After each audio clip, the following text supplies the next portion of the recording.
Hello everyone, welcome to YouTube channel schooling education. कल हम लोगों ने बीएससी माइनर इंग्लिश में second chapter organ of speech sound को पूरा कंप्लीट किया था। उसमें हम लोगों ने 29 एमसीक्यूज़ को डिस्कशन किया और बिल्कुल डीपली एक्सप्लेन भी किया था हर एक को। आज हम chapter third speech sound vowel and consonants में 30 एमसीक्यूज़ को डिस्कस करेंगे। तो इसमें फर्स्ट है एमसीक्यू में फर्स्ट हमारा क्वेश्चन है, the sound are mostly articulated with obstruction in a vowel cord. इसका सही ऑप्शन होगा ऑप्शन बी, कॉन्सोनेंट। कॉन्सोनेंट जो होता है मतलब बिना ऑब्ट्रैक्शन के हमारे वोवेल कार्ड से नहीं निकलता है, मतलब आर्टिकुलेट नहीं होता है, तो यही इसका सही ऑप्शन रहेगा कॉन्सोनेंट। देन इसके बाद है, the sound which are produced without any obstruction in air passage and are produced with a free flow of air are called a vowel. Then next question है, there are a consonant sound in English IPA। तो इसके सही option होगा 24। Consonant में जो sound होता है वो 24 होता है और जो वोवेल होता है उसमें जो साउंड होता है वो 20 होता है। ठीक है, ये आप याद रखिएगा। देन इसके बाद है, the only lateral sound is, इसका ऑप्शन नंबर ए जो है L वो करेक्ट होगा। देन इसके बाद है, फाइंड आउट लिक्विड कॉन्सोनेंट, इसका ऑप्शन नंबर ए L और R ये सही होगा। देन इसके बाद है, the letters AEIOU in English alphabet are called, ये वोवेल्स होते हैं, ये हम लोग बचपन से ही जानते हैं। The total number of vowel consonant sound in English, the total number of vowel and consonant sound in English respectively. तो वोवेल जो होते हैं इसके 20 साउंड्स होते हैं वोवेल से। देखो जितने भी वोवेल्स हैं उसको पूरा मिला करके अगर हम देखें तो 20 साउंड्स निकलते हैं और कॉन्सोनेंट में हमारे 24 साउंड्स निकलते हैं। तो इसका करेक्ट ऑप्शन हो जाएगा 20 एंड 24 जो कि यहाँ पर है, ये रहा। ये देखिए यहाँ पे जो ऑप्शन नंबर बी है वो सही होगा 20 एंड 24। देन नेक्स्ट क्वेश्चन है, mark the number of monophthong and diphthong respectively. तो देखिए जो वोवेल्स होते हैं वो 2 टाइप्स में होते हैं, एक होता है हम लोगों का मोनोफगेंथ और एक होता है हम लोगों का डाइफगेंथ। मोनोफगेंथ और डाइफगेंथ, मोनोफगेंथ कितने होते हैं 12 होते हैं और डाइफगेंथ 8 होते हैं। तो ऑप्शन ए जो है वो हम लोगों का करेक्ट हो जाएगा 12 और 8। देन इसके बाद हम लोगों का नेक्स्ट क्वेश्चन है, मोनोफगेंथ इज़ अ।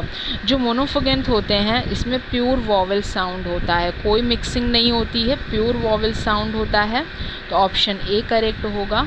और जो डाइफगेंथ होते हैं इसमें 1 से 2 वोवेल्स का कॉम्बिनेशन होता है। ठीक है, तो देखो मिक्स्ड वोवेल साउंड, तो इसका ऑप्शन नंबर सी जो है वो करेक्ट हो जाएगा। इसके बाद है, a sound which is produced by a stoppage or partial stoppage of air is called, इसका ऑप्शन नंबर डी जो है वो करेक्ट होगा, कॉन्सोनेंट हो जाएगा। इसके बाद है, the nucleus of a syllable is, तो सिलेबल का जो न्यूक्लियस होता है उसे हम वोवेल कहते हैं, तो ऑप्शन नंबर डी जो है वो हमारा करेक्ट हो जाएगा। इसके बाद है, consonant which have 2 point of articulation are called, इसका ऑप्शन नंबर जो बी है डबल आर्टिकुलेटेड वो करेक्ट हो जाएगा। इसके बाद है, the term diphthong refers to, तो इसका ऑप्शंस हैं, a single vowel sound, a combination of 2 vowel sound within the same syllable, तो ऑप्शन बी जो है वो करेक्ट हो जाएगा। अभी हम लोगों ने आगे देखा कि जो वोवेल होते हैं वो 2 टाइप के होते हैं, मोनोफगेंथ और डाइफगेंथ। मोनोफगेंथ जो होता है वो प्योर वोवेल होता है और डाइफगेंथ क्या होता है, मिक्स्ड होता है। तो यहाँ पे ये जो ऑप्शन बी है वो करेक्ट हो जाएगा। इसके बाद है, what is the consonant called when it is place at the end of syllable, तो इसे हम अरेस्टिंग कॉन्सोनेंट कहते हैं। इसके बाद है, F and B are example of, अगर हम इसका प्रोनाउंसिएशन हिंदी में करें जैसे फ ब, तो हमारे जो दोनों लिप्स हैं वो अटैच्ड हो रहे हैं, तो ये बाइलेबल कॉन्सोनेंट्स में आएंगे। इसके बाद है, which consonant are consider to be, ये यहाँ पे थोड़ा सा कट गया है, मुझे समझ नहीं आ रहा है कि इधर क्या है कॉन्सोनेंट। इसका जो सही ऑप्शन होगा ये ऑप्शन नंबर डी होगा, नजल्स, लिक्विड्स एंड ग्लाइड्स। इसके बाद है according to the placement of tongue which of this is not a type of vowel. तो क्रॉस वॉवेल ऑप्शन ए जो है वो हमारा करेक्ट ऑप्शन हो जाएगा। इसके बाद है which of the following is a semi vowel. तो इसमें ऑप्शन नंबर सी डब्ल्यू और जे ये हमारा करेक्ट ऑप्शन हो जाएगा। Consonant produce by complete closure in the oral cavity are called. Option B जो है वो करेक्ट हो जाएगा, स्टॉप एंड प्लोसिव। अब नेक्स्ट क्वेश्चन है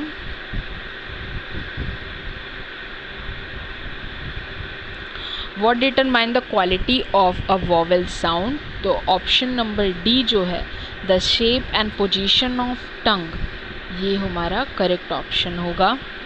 इसके बाद है what is the IPA symbol for the voiced velar plosive sound. तो ऑप्शन बी जी यानी कि ग ये हमारा क्या हो जाएगा 22 में बी जो है वो करेक्ट ऑप्शन हो जाएगा। What is the manner of articulation for the consonant H.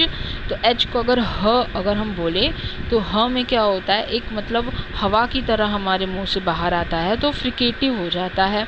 Option A जो है वो करेक्ट हो जाएगा। Which of the following pair of sound are both voiceless. तो ऑप्शन ए जो है पी और टी ये हमारे वॉइसलेस साउंड में आ जाते हैं।